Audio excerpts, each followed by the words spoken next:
A moratorium on new construction is something that gets thrown around a lot because I think it's the misconception of maintenance versus expansion and where the needs of our system lie. Should Palm Coast stop new residential construction? Some residents think a moratorium could ease strain on the city's infrastructure. But on a recent episode of Real Estate Matters on WNZF hosted by Toby Tobin, former city council member Nick Klufas says that's not the real issue. If we don't have a single additional person move into our city, we are still facing a inequity of being able to finance the maintenance of our system. So a moratorium on building to prevent rates from going up because additional capacity is being added to our system isn't a real argument, but it gets conflated as one.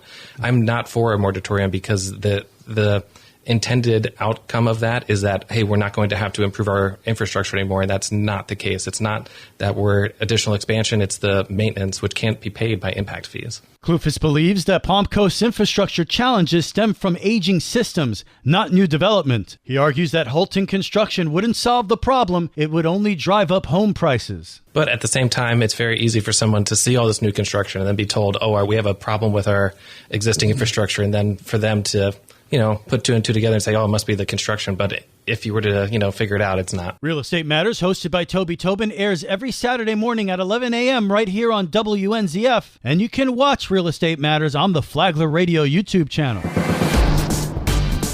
Good morning, Flagler County. I'm Rich Carroll. You're listening to Flagler's Morning News on Wednesday, March 26th. We're so blessed to be able to live in a place like Palm Coast. It's paradise. And we as council members are working as hard as we can to provide the best services to continue to support that way of life and quality of life moving forward. Palm Coast City Councilman Charles Gambaro joined Free for All Friday last week to give an inside look at the issues facing the city of Palm Coast. The biggest challenge, infrastructure and how to pay for it. Gambaro on utility rate increases. We made the very difficult decision to invest over $500 million into our infrastructure, which was overdue. And I think it was a tough choice to make. We're investing in ourselves is the way that I see it.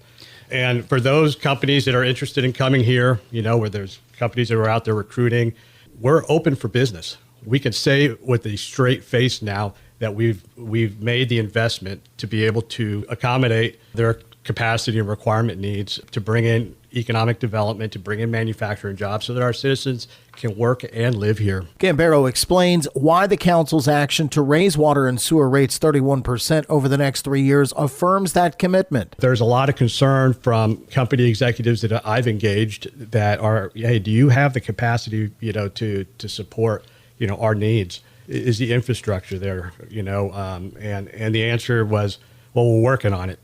And they're like, well, what actions are you going to take? Well, this is a big first step by passing the utility rate increase to be able to fund the projects that we need to bring us up to speed and also plan for the future. From the WNZF Newsroom, I'm Daryl Moody. This local news is a service of Flagler County's Toyota dealer, Beaver Toyota US 1 St. Augustine, here to wow you. We're getting an update on a golf tournament that benefited the Flagler Beach Police and Fire Departments. The Beachfront Grill held the 8th annual Irish Open golf outing on Monday.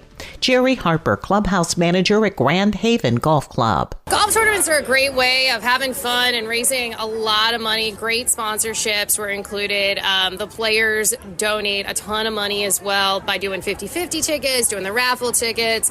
Super charitable organization. And Harper says they're always ready for even more charitable events. We teach you how to sell some sponsorships, get some players together, build the tournament from scratch. We're happy to walk you through and hold your hand the entire way.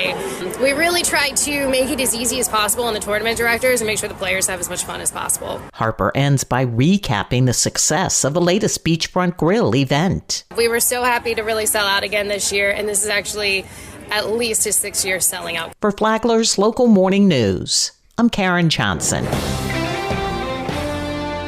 In other news, Advent Health Palm Coast has been recognized as an age-friendly emergency department by the American College of Emergency Physicians. The Level 3 Geriatric Emergency Department accreditation ensures specialized care for older adults, including trained staff, senior-friendly equipment, and protocols for conditions like dementia. Advent Health has served Flagler County for over 20 years, investing $200 million in local health care to meet the community's needs.